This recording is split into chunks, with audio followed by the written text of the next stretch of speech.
Your capacity to participate politically in American society is heavily influenced by your wealth position because we are, unfortunately, a plutocracy. Okay. So, as I said, the racial wealth gap, I think, is the foremost index of structural racism. In the process of giving you some information about the research that we've done, I think I'll give you a fuller sense of why I make that claim. But I also want to emphasize that there's a conceptual issue here at stake also. So I want to argue that the way in which we should look at the determinants of wealth is better characterized or understood by what I would like to refer to as stratification economics rather than labor economics. What's up, YouTube family? Welcome back to my space. This is Evans Rayola. Guys, thank you so much for tuning to watch today's video. Guys, on today's video, we want to talk about the connection between wealth and structural racism in America. And to speak to us today is Dr. William Sandy Darity, an economist and professor at Duke University. He has extensively researched the connection between wealth and structural racism in the United States. His work highlights how historical and systemic barriers such as slavery, Jim Crow laws, redlining, employment discrimination, and unequal access to education have led to significant racial wealth disparities, particularly between Black and white Americans. So guys, I want you to watch this video of Dr. William. Once the video is done, we will get back and do a critical analysis about the same. Let's watch this together, fam. I'm especially interested in thinking about the relationship between wealth and structural racism, and I'm going to elaborate on that in a moment. But let me say up front that I think that wealth or net worth, the value of one's assets minus the value of one's debts, what you owe versus what you own, is the most significant indicator of the degree of structural racism that we can draw upon utilizing economic statistics. Okay? So let me say that up front, that this is the most important indicator of structural racism. All right, so first I want to emphasize what the distinction is between wealth and income, because this is important. So in the context of the way in which we define the concepts, typically, wealth is a stock while income is a flow.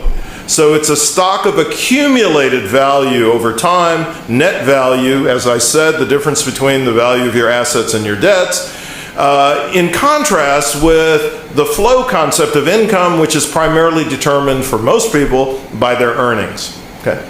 So you can have unearned income, could be something in the form of the receipt of certain kinds of transfer payments, or you could be drawing interest off of your existing assets.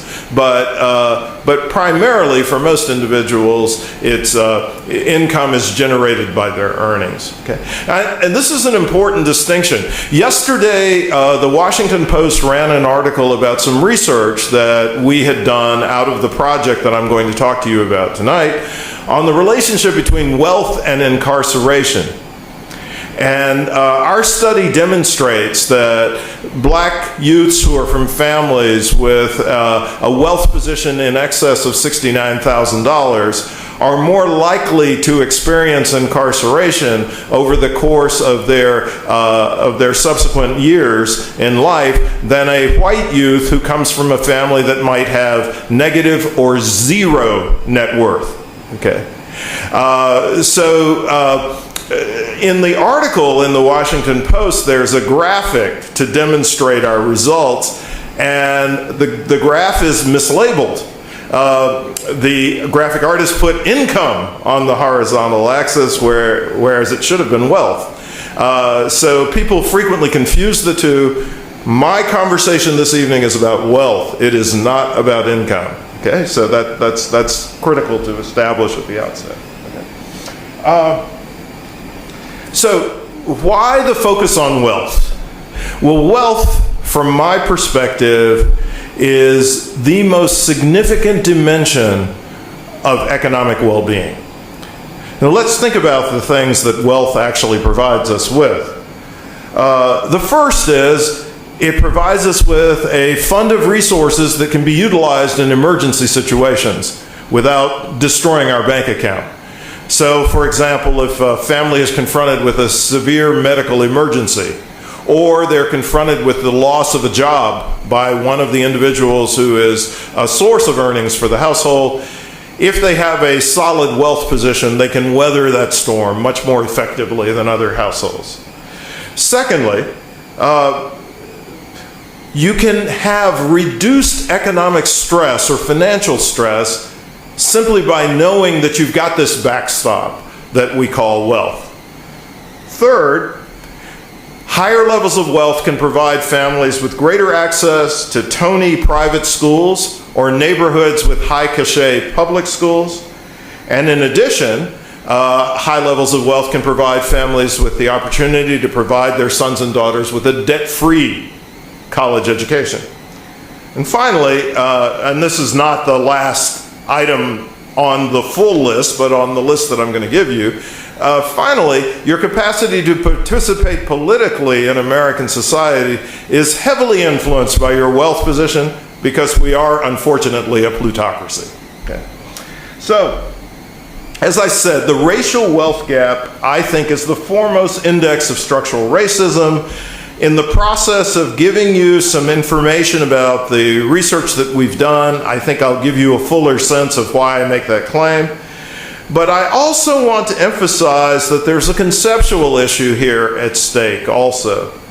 So I want to argue that the way in which we should look at the determinants of wealth is better characterized or understood by what I would like to refer to as stratification economics rather than labor economics. Okay? So I've kind of had a lifetime war with labor economics. Some people think I'm a labor economist. I don't like to claim that. So I claim myself as being a stratification economist. But let me explain why I think this distinction is important in the context of thinking about the accumulation of wealth at a personal or at a family level. So the labor economist, as I would understand it, would take the position that wealth is something that is determined entirely or primarily during the course of an individual's lifetime based upon their own behavior. Okay.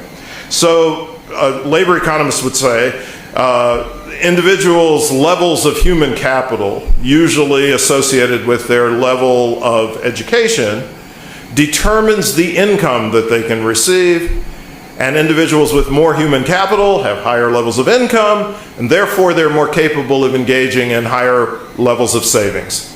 And so wealth is ultimately determined by the individual's level of human capital. So the same factors that are determining an individual's income for a labor economist are also determining their level of wealth. Okay? I want to tell a different story. So the stratification economist would focus more cleanly or clearly on intergenerational transfers as the source of wealth. So from the perspective of a stratification economist, parental wealth is the key factor that determines personal or family wealth in the next generation. Okay? And we'll see how this plays out in a moment. But this intergenerational transmission effect takes three major forms. The first is inheritances. The second is something that we call in the jargon in vivo transfers. That's just a fancy name for the donation of resources from the older generation to the younger generation while the older generation is still living. We sometimes refer to these things simply as gifts. When we survey people, when we ask people in surveys about their receipt of gifts, however, there's a tendency to underestimate what the scope of these things are. So for example, if parents provide resources for a younger person to go to college, Those resources are not typically identified as gifts by individuals who respond to survey questions of this type. There's an assumption, well, that's what parents are supposed to do. Okay. So as a consequence, people don't typically enumerate those as gifts. But some other examples might be the provision of support for a young couple to make a down payment on a new home, or the setting up or establishment of a trust fund for a child at birth by the grandparents or by the parents. All of these are gifts.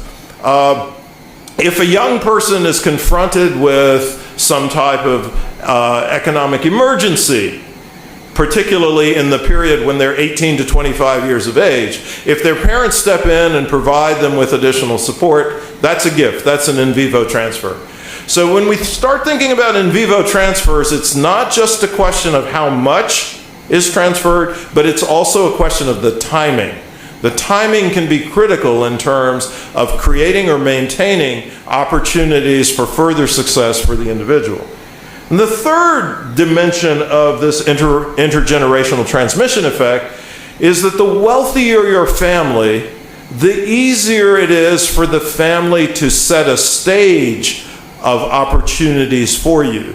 So regardless of whether or not your parents actually directly transfer resources to you, you will probably live in an environment that is more conducive to greater health and success later in life if your family is wealthier. Okay. Now, there's a technical reason why I think the labor economists have a tendency to underestimate the importance of the intergenerational transmission effects. In research, and I'm going to be a little bit critical of my good friend Tom Shapiro, who spoke here recently, because I think one of the consequences of this technical problem is a tendency to overestimate the importance of home ownership as a driver or determinant of wealth versus the importance of intergenerational transmission. So frequently what people do is a simple statistical exercise in which they examine the shares of different types of assets as contributions to wealth. And of course, for most people in the United States in particular, the largest share of their wealth position is the equity that they have in their homes. So as a consequence, some people will infer that it's home ownership that is driving wealth. But of course, that leaves open the question as to what are the factors that determine whether or not you can own a home in the first place, and whether or not you can purchase a home that is in a high equity or low equity neighborhood. Okay? Are you purchasing a home that's likely to appreciate greatly or not? And so then we get back to the question of what resources individuals have at the point of purchase of a home. And those resources are typically heavily influenced by the resources that they've been able to obtain from their parents. So the labor economist's view of things would suggest that individual merit is closely allied with wealth accumulation. But the perspective that I'm advancing is that individuals receive, particularly from wealthier families, receive a high array of non-merit resources, and that's what permits them to accumulate wealth. Okay? So that's my prelude. Now I'd like to talk a bit about the project that we've been engaged in at Duke. This is a project that's called the National Asset Scorecard for Communities of Color. That's a mouthful. It's actually a description of what motivated this project, but it is not a description of what the bulk of the project has been devoted to. So we were asked to design an asset scorecard for cities across the United States that took into account racial and ethnic wealth differences. So the typical scorecards are not scorecards that look at racial or ethnic differences in wealth, but they focus exclusively on general inequality within a metropolitan area. So that was the motivation for doing this, but we've done a lot more than this with the project. And I noticed that my colleague Bob Korstad, who's speaking tomorrow, is in the back of the room now, so hi Bob. So this is a project that has been undertaken in conjunction with Derek Hamilton, who's a faculty member at the New School. We are supporting this project through the Samuel Du Bois Cook Center on Social Equity at Duke, and Bob is also one of the directors of a program in that center, and I think you'll hear more about their work tomorrow. So at the outset, of course, I must thank the individuals and the entities that have supported this project. Our true angel in the development of the National Asset Scorecard for Communities of Color was Kilolo Kijikazi, who was a program officer at Ford. She is now at the Urban Institute. Her successor, Amy Brown, has been extremely supportive of this effort as well. The Ford Foundation has provided the bulk of the financial support for our initiative, but we also had some support from the Federal Reserve of Boston, the Federal Reserve Bank of Boston, for the study that we conducted specifically in the city of Boston, or the metropolitan area of Boston. And we've also had some sponsorship from the Federal Reserve Bank of San Francisco for a new study that we just released called The Color of Wealth in Los Angeles, which is on the ethnic and racial distribution of wealth in the Los Angeles metropolitan area. So I want to thank these folks initially. Also, Ann Price, who's the managing program director with the Insight Center for Community and Economic Development, who've been collaborators on a number of our reports. Okay. This is the team that has participated in this project.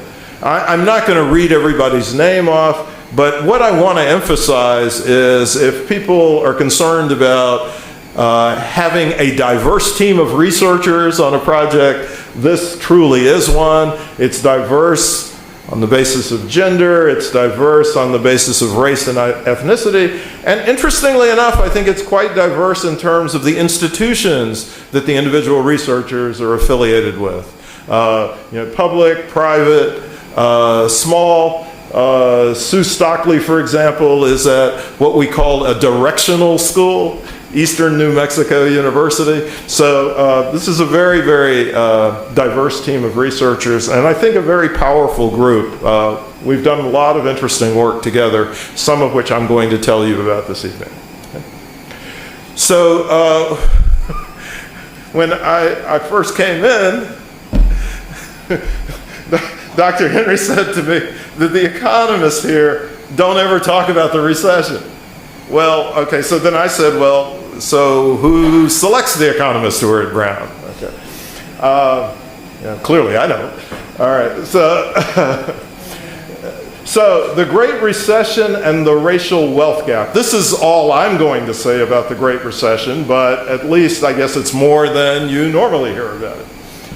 So what we were interested in looking at is what happened to the racial and ethnic distribution of wealth during the course of the Great Recession.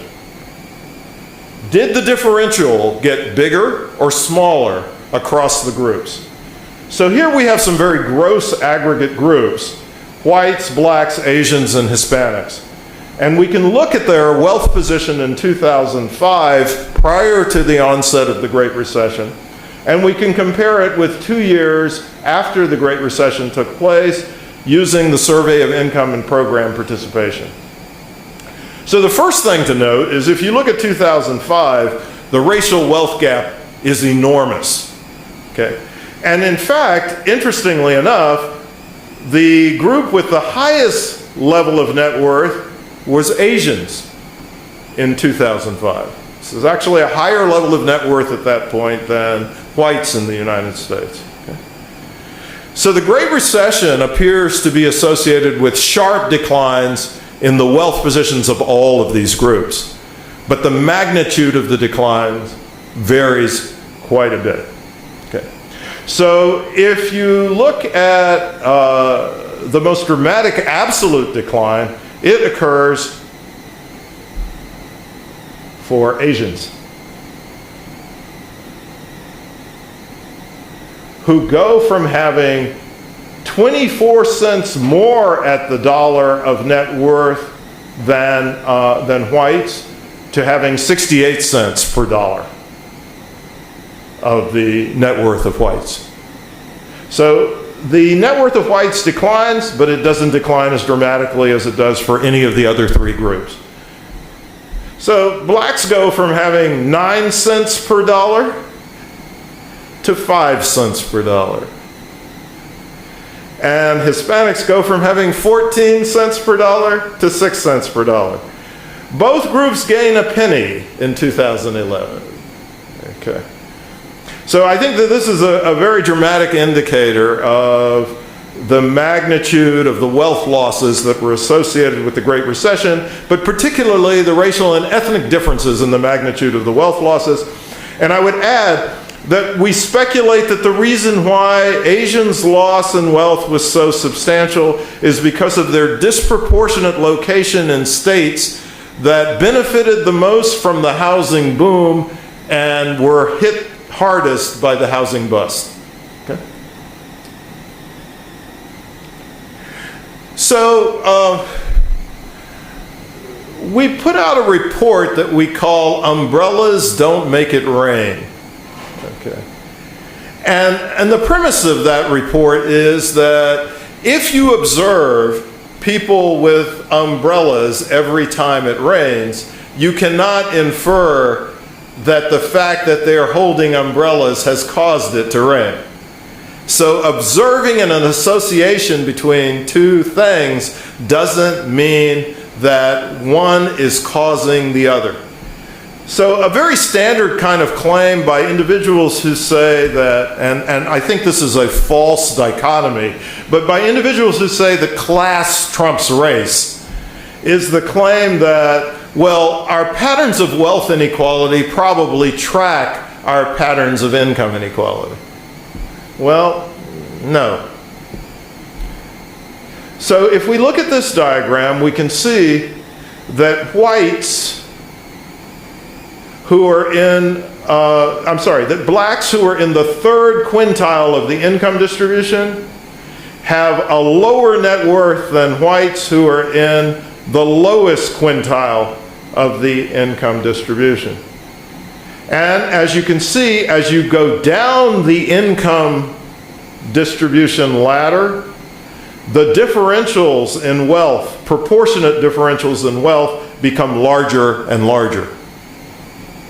So even in this highest quintile, where the gap proportionately is the smallest, you can see that the absolute amount of the difference in wealth, net worth at the median, is in excess of $180,000. Okay. So racial wealth inequality is not explained by income, and this is one of the first results that we report in Umbrellas Don't Make It Rain. Here's a second result that we report in Umbrellas Don't Make It Rain. Here's a very striking finding, another one. If you can see here that whites who are unemployed have a higher net worth than blacks who are working full-time. Okay? Now, of course, if you're black and you're unemployed, your median net worth is 0. Okay? Now, this is the one that I think is the killer.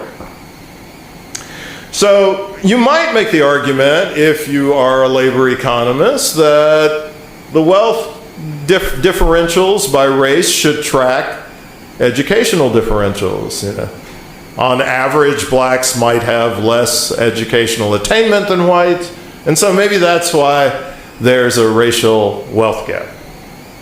No. So if we take a look at this diagram, you can see that blacks with a college degree have about $10,000 less in net worth than whites who never finished high school.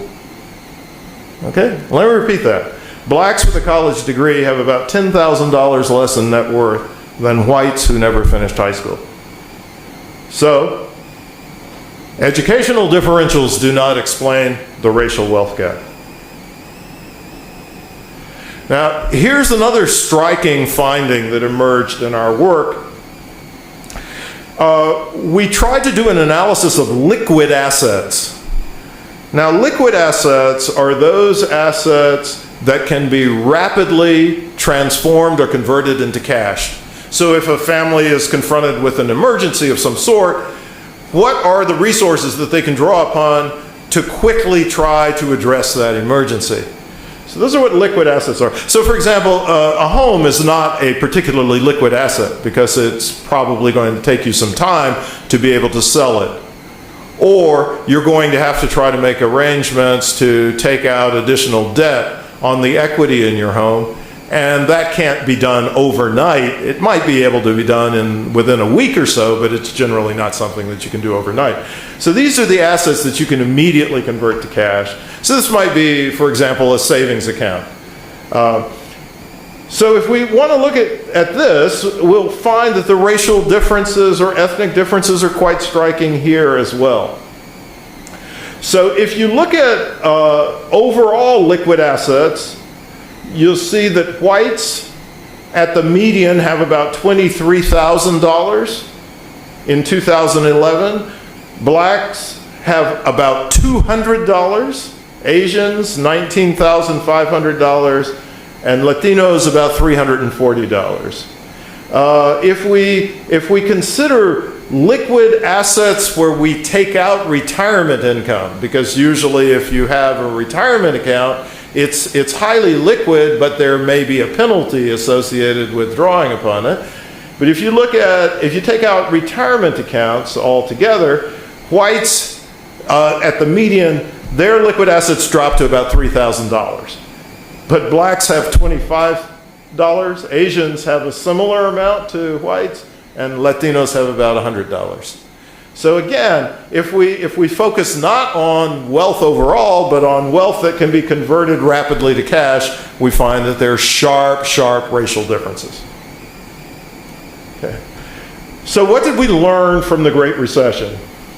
First, Black and Latino families have few liquid assets to take risk or deal with financial emergencies or shocks.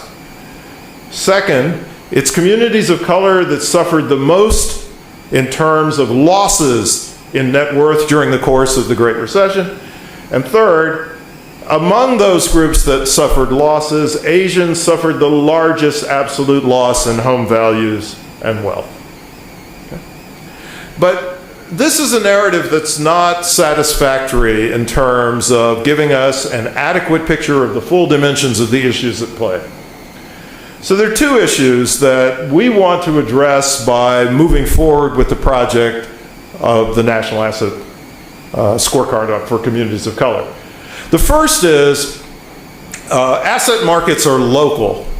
So if anybody has looked at home prices in my hometown of Durham, North Carolina, versus New York City, versus Oakland, California, versus Providence, Rhode Island, it's fairly clear that the price of a home that has a similar structure and a similar amount of space can be quite different in different locations.